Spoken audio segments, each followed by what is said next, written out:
ہے شعور عذاب و ثواب کا، قرآن معجزہ ہے رسالت معاب کا، اور قرآن آئینہ ہے خدا کی صفات کا، قرآن ضابطہ ہے بشر کی حیات کا، اس میں رقم ہے فلسفہ ہر کائنات کا، اور قرآن اوج ذات رسول انام ہے، قرآن التفات الہی کا نام ہے، اور اس کے طفیل جس کے مقدس سہر گئے، اس کے طفیل جس کے مقدس سہر گئے، قرآن سوچتا ہے وہ قاری کدھر گئے، اور قرآن آیا دین کی تکمیل ہو گئی، قرآن آیا دین کی تکمیل ہو گئی، ظلمت قدروں میں نور کی تسہیل ہو گئی، اور کس طرح پڑھنا چاہیے قرآن کو، کس طرح پڑھنا چاہیے قرآن کو، ارے آقا نے جب سکھایا تو تبدیل ہو گئی، آقا نے جب سکھایا تو تبدیل ہو گئی۔ جیسا کہ ہم سب کے علم میں ہے کہ آج کے پروگرام موضوعاتی دورہ قرآن پاک کے سلسلہ میں انعقاد پذیر ہے، اور اس کی اسکالر ہماری بچان ڈاکٹر پروفیسر سیدہ عبد الکلثوم صاحبہ ہیں، پرنسپل جامعہ حاضہ ضلعی صدر منہاجی قرآن میں محلی فیصلہ آباد ہے، اور ہمارے لیے بہت ہی خوش قسمتی کی بات ہے کہ ہم یہ کورس ایک تو رمضان المبارک کی بابرکت گھڑیوں اور ساعتوں میں کر رہے ہیں، اور دوسرا بچان جسٹس کالج میں کروا رہے ہیں۔ اللہ پاک سے دعا ہے کہ وہ ہمیں اس کورس کو پڑھنے اور یہاں سے سیکھنے کی توفیق عطا فرمائے۔ اب بلا تاخیر پروگرام کا آغاز اللہ عز و جل کے پاک کلام سے کرنا چاہوں گی۔ اس پاک کلام کو پڑھنے کے لیے تشریف لاتی ہیں حفظہ غلام مصطفیٰ۔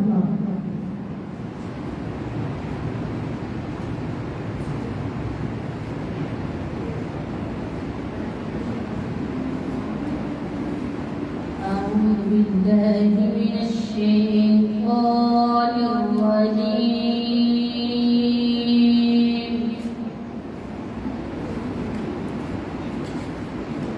بسم الله الرحمن الرحيم،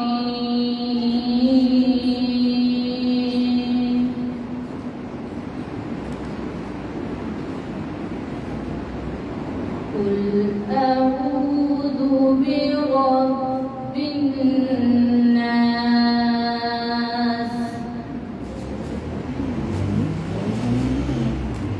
ملك الناس،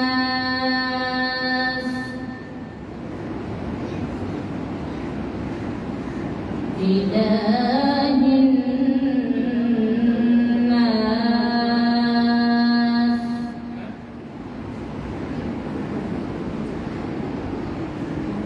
قل أعوذ برب الناس، ملك الناس، إله الناس،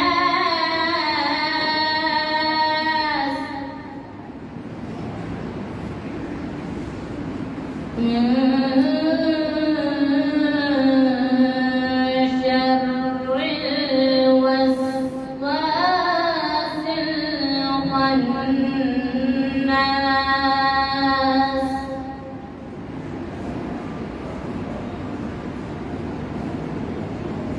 الذي يوسوس في صدور الناس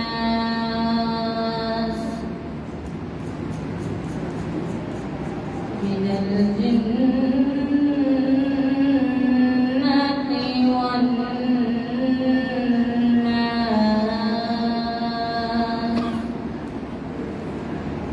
صدق الله العلي العظيم۔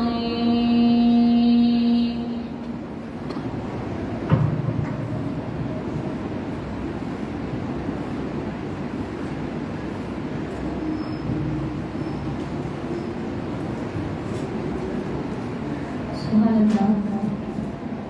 یہ ناز یہ انداز ہمارے نہیں ہوتے، یہ ناز یہ انداز ہمارے نہیں ہوتے، جھولی میں اگر ٹکڑے تمہارے نہیں ہوتے، یہ ناز یہ انداز ہمارے نہیں ہوتے، جھولی میں اگر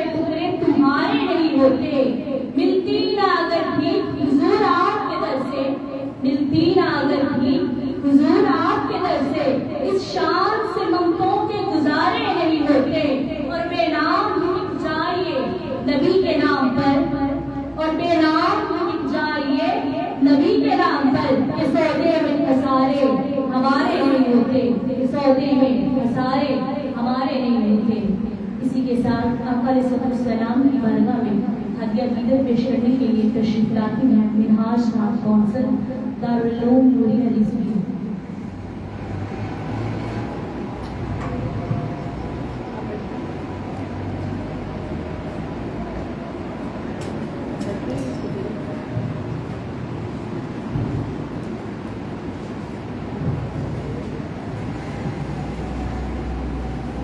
چاند کو توڑ کر پھر جوڑنے والے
الحمدللہ رب العالمین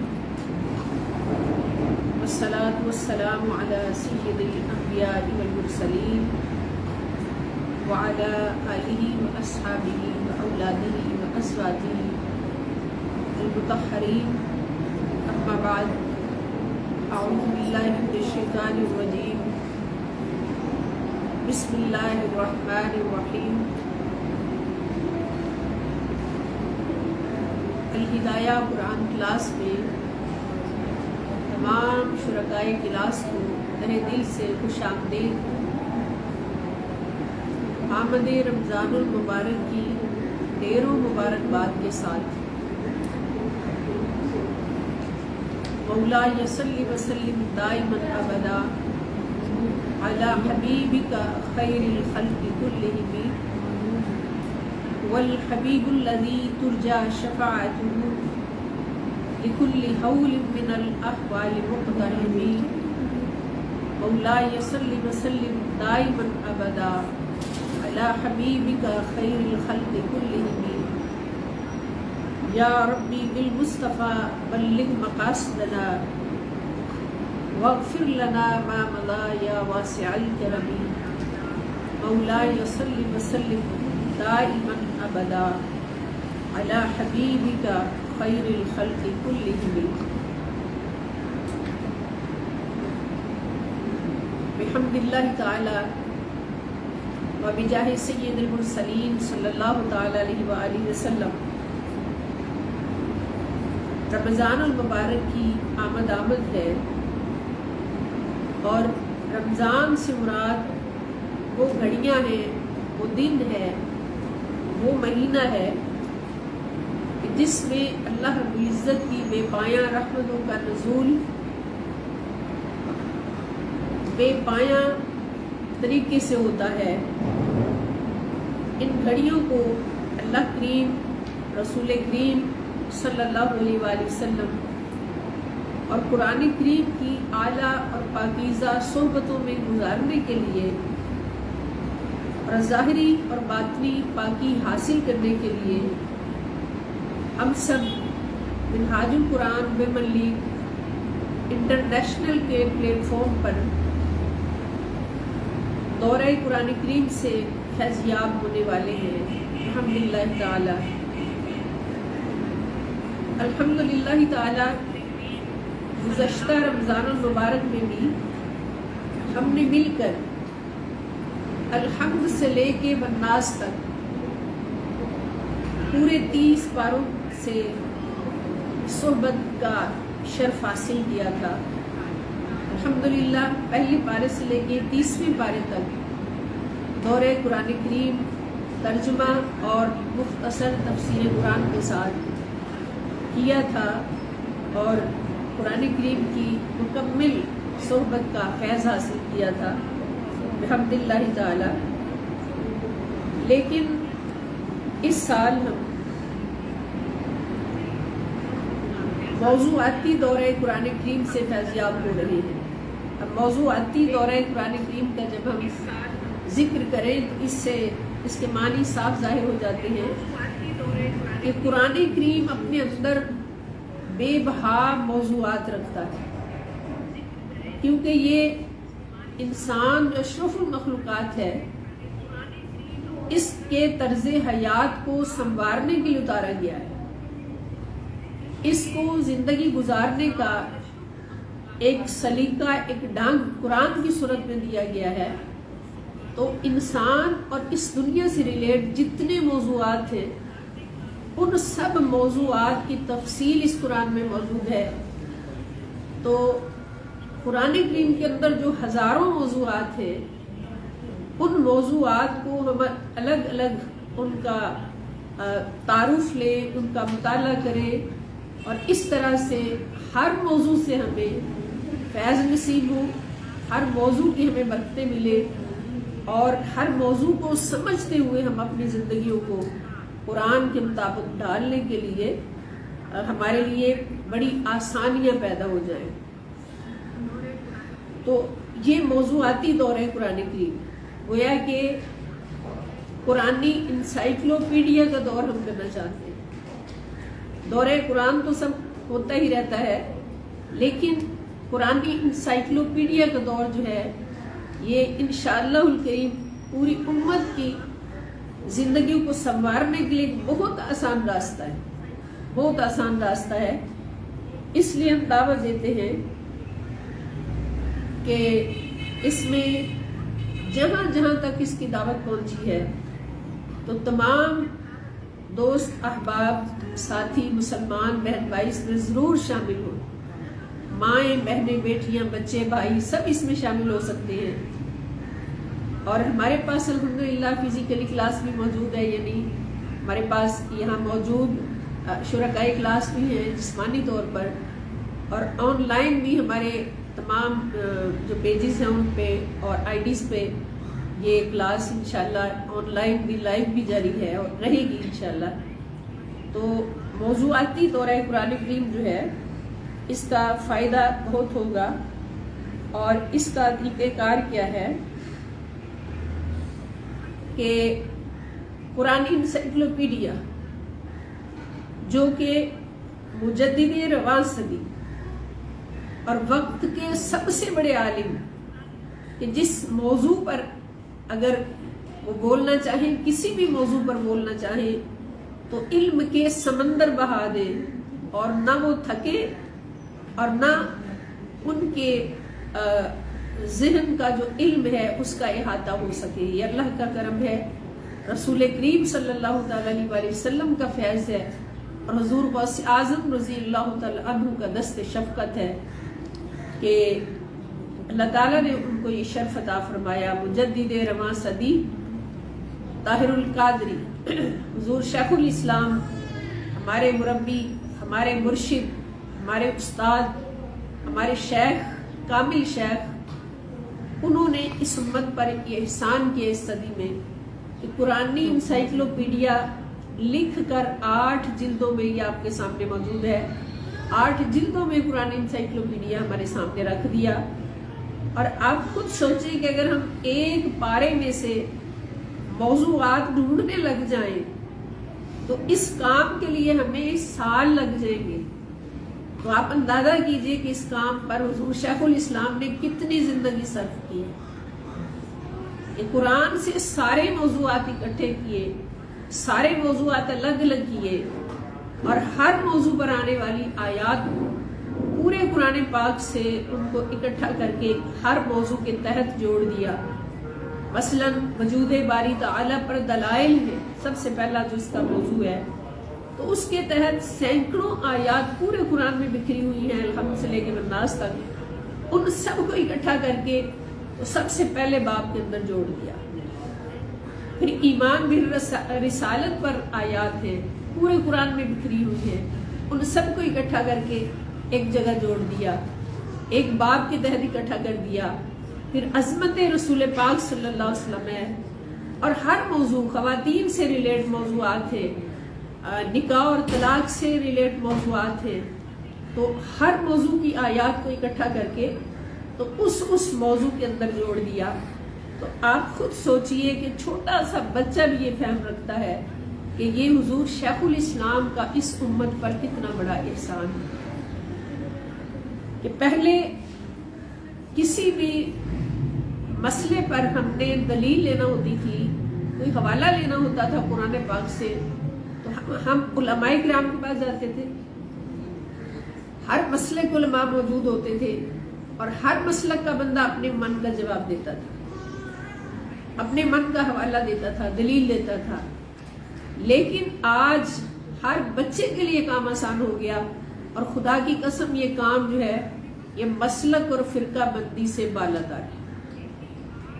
اس کے اندر فرقہ پرستی کا آپ ایک ذرہ بھی ملاحظہ نہیں کریں گے کہ حضور شیخ الاسلام نے صرف اہل سنت والجماعت کو پروموٹ کیا ہے، اس میں یعنی کہیں بھی آپ کو یہ نظر آ جائے یا کسی بھی مسلک کو پروموٹ کیا ہے، نہیں، اس میں ہر مسلک کے لیے، ہر فرقے کے لیے، ہر بوڑھے کے لیے، ہر جوان کے لیے، ہر بچے کے لیے حضور شیخ الاسلام نے آسانی مہیا فرما دی۔ اب ہمارے جیسے نکمے طلباء بھی اس سے فیض یاب ہوتے تو بہت کچھ حاصل کر لیتے ہیں۔ اس لیے اس سال منہاج القرآن و ملیگ انٹرنیشنل نے یہ ارادہ کیا کہ اس سال دورہ کیا جائے قرآن کریم کا، لیکن موضوعاتی دورہ کیا جائے، اور پورا انسائکلوپیڈیا پورے رمضان میں اس کا دور کرنا تو ناممکن ہے، کیونکہ ہم انسان ہیں، سارا دن بھی 2 گھنٹے بھی کلاس اٹینڈ کریں گے تو ادھر ادھر ہلنے لگ جائیں گے کہ جی ہم تھک گئے۔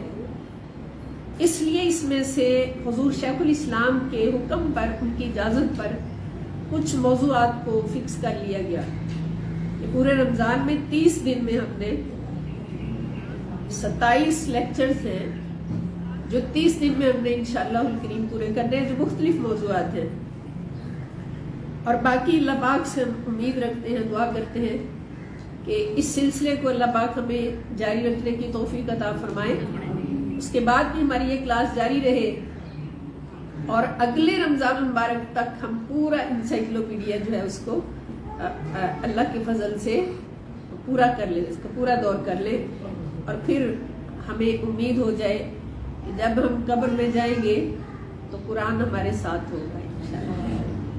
سفید جنتی لباس پہنے ہوئے حسین و جمیل نوجوان کی صورت میں قرآن کریم ہمارے ساتھ ہوگا، ہم اکیلے نہیں ہوں گے، اور جب ہم پوچھیں گے کہ تو کون ہے اتنا حسین و جمیل، تو میں تو تنہا تھی قبر میں، تو کہاں سے آ گیا؟ تو وہ فرمائے گا کہ میں تیرا پڑھا ہوا قرآن ہوں۔ اور آپ کو پتا ہے کہ رمضان المبارک میں قرآن کریم پڑھنے کا اجر جو ہے وہ باقی دنوں سے کتنا زیادہ ہے، کتنا افضل ہے۔ تو اس سلسلہ میں ہمارا آج کا افتتاحی لیکچر جو ہے وہ الحمدللہ عظمت قرآن کریم کے حوالہ سے ہے، قرآن کریم کے ساتھ ہمارا تعلق کیسا ہے اور کیسا ہونا چاہیے، اور پھر موضوعاتی دورہ قرآن کے حوالہ سے قرآنی انسائکلوپیڈیا کا تھوڑا سا تعارف اس میں موجود ہے، تو اس پر ہی آج کا ہمارا لیکچر ہوگا، اور کل سے انشاءاللہ ہم اپنا پہلا موضوع شروع کریں گے، وجود باری تعالیٰ پر دلائل۔ تو آپ لوگوں سے سب سے امید ہے کہ اسی طرح حاضر ہوں گے، اور آن لائن والے بھی باقاعدہ اس کلاس کو اٹینڈ کریں گے۔ اور یہاں پر میں آپ سب سے گزارش کرتی ہوں کہ جو یہاں جسمانی طور پر موجود ہیں تو وہ اپنے پیج پہ اپنی حاضری لگا کے جائیں، اپنا نام اور فون نمبر لکھ کے حاضری لگائیں، اور روزانہ اسی طرح سے حاضری لگے گی۔ اور جو آن لائن ہیں، پیج پر ہیں، گروپ میں ہیں، جہاں بھی ہیں، وہاں پر اپنی حاضری کو ثابت کریں کہ کمنٹ میں کچھ نہ کچھ لکھ دیں، السلام علیکم ورحمۃ اللہ وبرکاتہ لکھ دیں، یا کوئی بھی جملہ۔ اور مسلمان کی عادت ہوتی ہے کہ جو چیز اچھی لگے، پسند آئے، اس پر سبحان اللہ ضرور کہتا ہے، تو سبحان اللہ کہہ کے، الحمدللہ کہہ کے، ماشاءاللہ کہہ کے، کچھ بھی کہہ کے اپنی حاضری ضرور ثابت کریں کہ آپ آن لائن حاضر ہیں۔ تو انشاءاللہ ہماری آرزو ہے کہ ہم جب دورہ قرآن کریم مکمل ہو جائے تو پھر سارے شرکائے کلاس کو اکٹھا کر کے تو ہم ایک سرمنی کریں، اس کو ہم اینڈ جو ہوتا ہے آمین کی سرمنی وہ کریں انشاءاللہ تعالی۔ تو آج کا ہمارا جو پہلا لیکچر ہے وہ قرآن کریم کی عظمت، قرآن کریم کے ساتھ ہمارا تعلق، اس کے بارے میں۔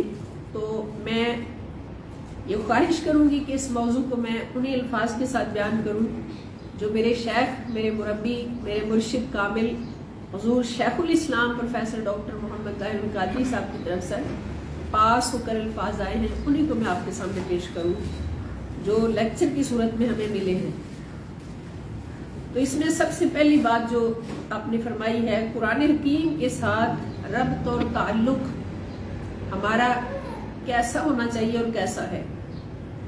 تو اس میں سب سے پہلی بات یہ ہے کہ اللہ رب العزت نے انسان کی تخلیق کے بعد انسانیت کے عروج و ارتقاء کے لیے انبیاء کرام کو بھیجنا شروع کیا. انبیاء کرام کو لگاتار بھیجا. سب جانتے ہیں کہ کتنے نبی آئے ہیں, 1.25 لاکھ, 1,24,000 نبیوں کو اللہ تعالیٰ نے. یہ انسان کی عظمت ہے. آپ یہ بات ذہن میں رکھیں کہ جو قرآن ہم پڑھنے جا رہے ہیں اس قرآن کا موضوع ہی انسان ہے. انسان اتنی عظمت والی مخلوق ہے, اللہ تعالیٰ نے اس کو اشرف المخلوقات بنایا. تو یہ قرآن اتارا ہی انسان کے لیے, اتارا بھی انسان پر, کسی فرشتے پر نہیں اتارا, انسان پر اتارا. تو اسی انسان پر کس لیے اتارا کہ یہ انسان اس دنیا میں رہ کر عروج حاصل کرے, ارتقاء کی منزلیں طے کرے, اور اس کے لیے وحی الہی کا سلسلہ جاری رہا. اور محمد رسول اللہ صلی اللہ تعالی علیہ وسلم کی تشریف آوری اور نزول قرآن کے ذریعے انسان کو اوج ثریا تک پہنچایا. اوج ثریا کا مطلب کیا؟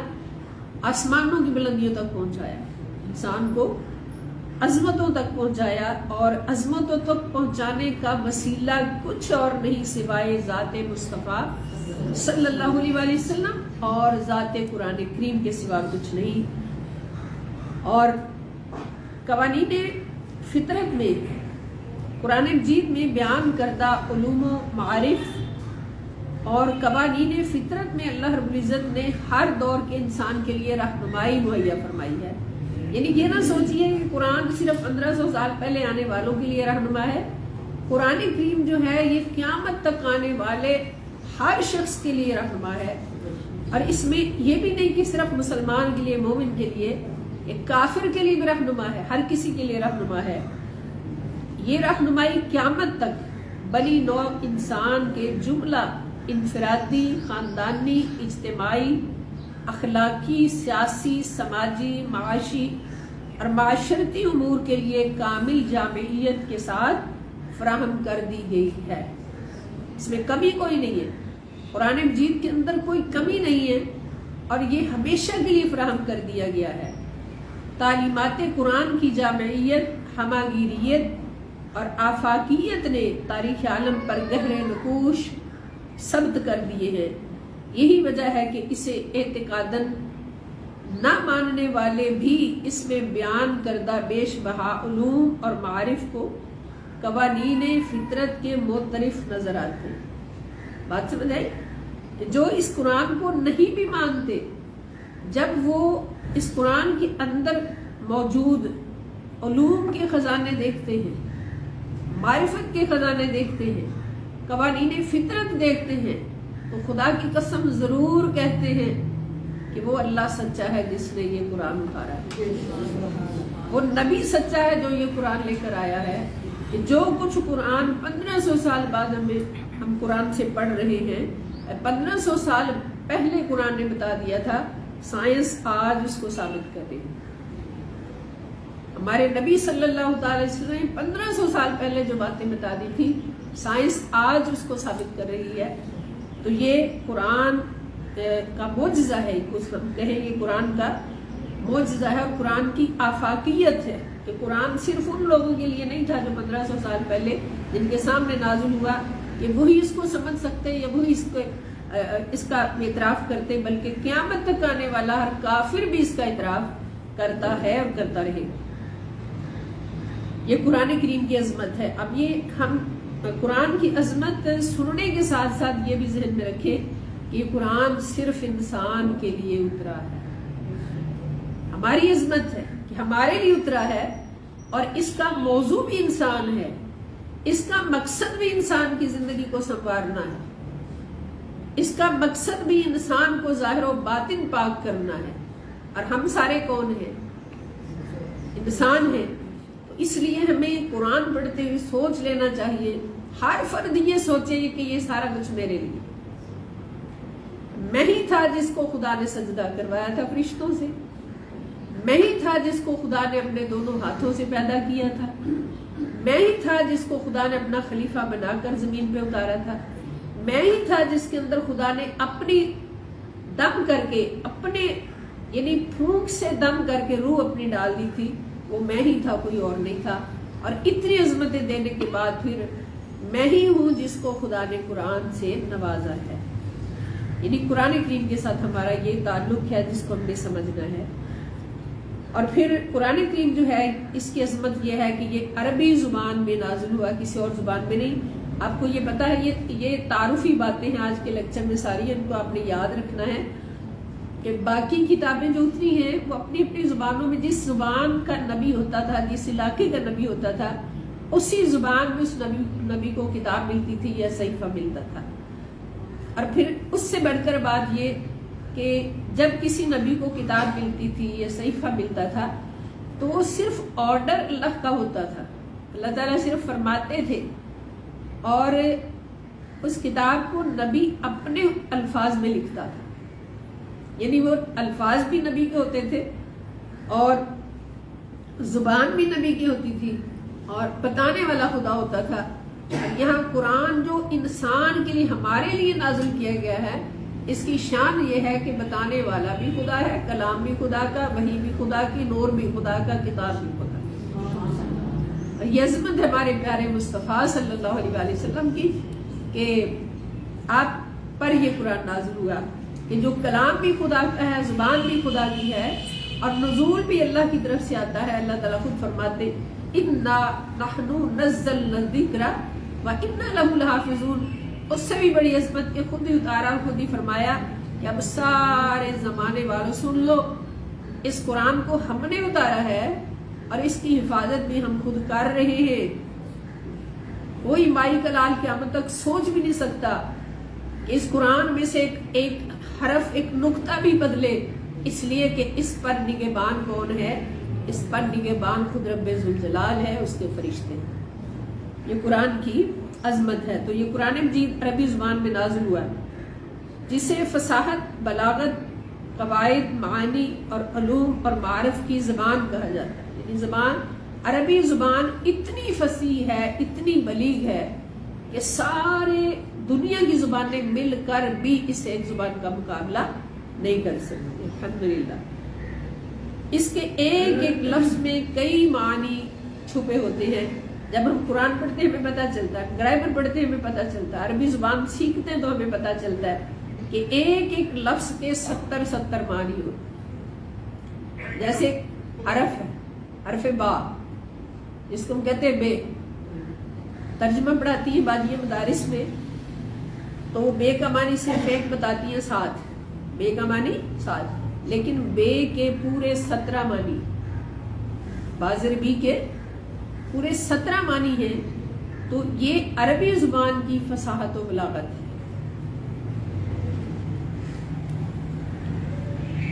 اور پھر فہم قرآن کے لیے اس زبان کے قواعد کی معرفت کے علاوہ، یعنی زبان کو سمجھنا ہو تو اس کے جو قواعد ہیں، عربی گرامر جس کو کہتے ہیں، اس کے علاوہ اور بھی بہت کچھ سمجھنا پڑتا ہے۔ مثلا شان نزول سمجھنا پڑتا ہے، یہ آیت کب نازل ہوئی ہے، پھر ناسخ و منسوخ سمجھنا پڑتا ہے۔ مثلا یعنی ایک آیت پہلے اتری، پھر وہ منسوخ ہو گئی، اس کا حکم ختم ہو گیا، اس کی جگہ دوسرا اتر آیا۔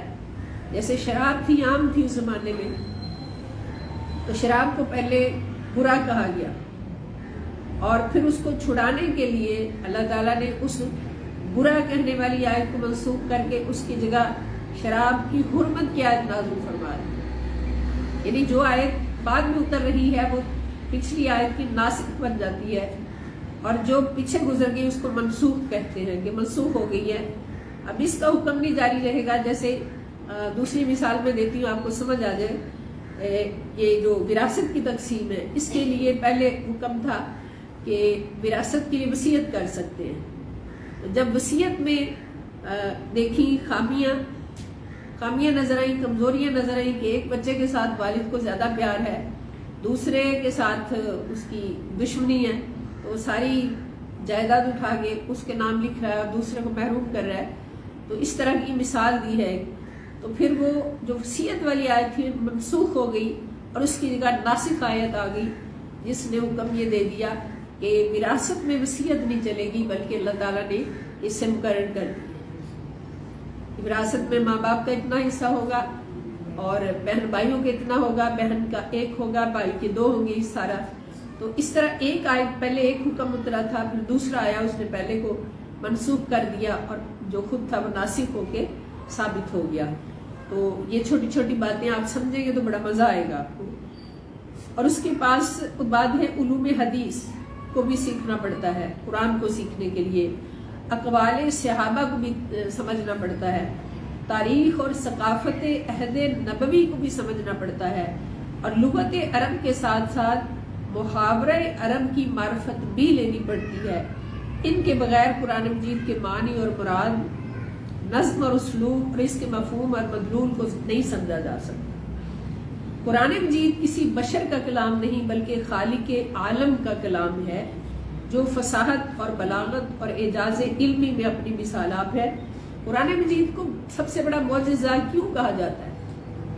اس لیے کہ یہ خدا کا کلام ہے، نہ کوئی دوسرا خدا ہے، نہ کوئی دوسرا ایسا کلام ہو سکتا ہے. تو جس جیسا کوئی اور نہ ہو وہ معجزہ ہوتا ہے. جس جیسا کوئی اور لا نہ سکے، جو ہر کسی کو عاجز کر دے، وہ اس کو معجزہ کہتے ہیں. اس لیے قرآن کریم جو ہے یہ سب سے بڑا معجزہ ہے نبی کریم صلی اللہ تعالی علیہ وآلہ وسلم کا. اس لیے جن لوگوں نے آج تک قرآن کریم کا انکار کیا، جو کفار مکہ میں بنے پھرتے تھے بڑے بڑے عالم، ولید بن مغیرہ جیسے، تو انہوں نے جب قرآن کا انکار کیا تو اللہ تعالیٰ نے ان کو باقاعدہ چیلنج فرمایا کہ لاؤ تو ذرا اس قرآن جیسی ایک آیت ہی لے کے آؤ، 3 صورتیں ہی لے آؤ، 1 صورت ہی لے آؤ. مختلف جگہوں پہ اللہ پاک نے چیلنج کیے، جن میں سے ایک یہاں پر میں یہ کچھ مثالیں ہیں. نمبر 1 ہے اللہ تعالیٰ ارشاد فرماتے ہیں قُلْ لَئِنِ اجْتَمَعَتِ الْإِنسُ وَالْجِنُّ عَلَىٰ أَن يَأْتُوا بِمِثْلِ هَٰذَا الْقُرْآنِ لَا يَأْتُونَ بِمِثْلِهِ وَلَوْ كَانَ بَعْضُهُمْ لِبَعْضٍ ظَهِيرًا. کہ آپ فرما دیجئے اے رسول پاک صلی اللہ علیہ وسلم، اگر تمام انسان اور جنات اس بات پر جمع ہو جائیں کہ وہ اس قرآن کے مثل کوئی دوسرا کلام بنا کر لے آئیں تو بھی وہ اس کی مثل نہیں لا سکتے، اگرچہ وہ ایک دوسرے کے مددگار بن جائے. یعنی سارے انسان اور جن جمع ہو کر ایک دوسرے کی مدد کرنا شروع کر دیں کہ ہم اس قرآن جیسا کوئی اور قرآن لے آئیں. اللہ تعالیٰ نے چیلنج کر دیا ہے کہ کوئی ایسا کر ہی نہیں سکتا. ہم دیکھ رہے ہیں 1500 سال تو گزر گئے، کوئی ایک آیت بھی نہیں بنا سکا. اگر کوئی کسی نے بنانے کی کوشش کی اور لے کر حرم میں پہنچا، آگے نبی پاک صلی اللہ علیہ وسلم کو نماز کے اندر تلاوت آیات قرآن کرتے ہوئے جب سنا تو ٹانگیں کانپنے لگی اور وہیں سے پیچھے مڑ گیا، اس لیے کہ کوئی کر ہی نہیں سکتا. اور آیات قرآنی کا یہ معجزہ ہے کہ ان میں بار بار تدبر کرنے سے یہ بات بڑی سمجھنے کی ہے کہ آیات قرآنی کے اندر جتنی بار آپ غور کریں گے اتنی بار نئے معنی آپ اخذ کریں گے. یہاں پر میں ایک مثال دینا چاہتی ہوں. قبلہ سید ہدایت رسول شاہ صاحب رحمۃ اللہ تعالی علیہ، آپ شاگرد رشید ہیں حضور شیخ الاسلام پروفیسر ڈاکٹر محمد طاہر القادری کے. تو آپ کی زبان سے میں نے خود جو سنا وہ میں عرض کرنا چاہوں گی کہ آپ نے خود کئی سال تک حضور شیخ الاسلام سے یعنی زانو تلمذ طے کیا، یعنی آپ کی شاگردی کی ہے، بہت قریب سے صحبتیں لی ہیں. انہی صحبتوں کا رنگ تھا کہ اللہ پاک نے ہدایت رسول بنا دیا. باپ بھی زاہد تھا اور استاد بھی طاہر.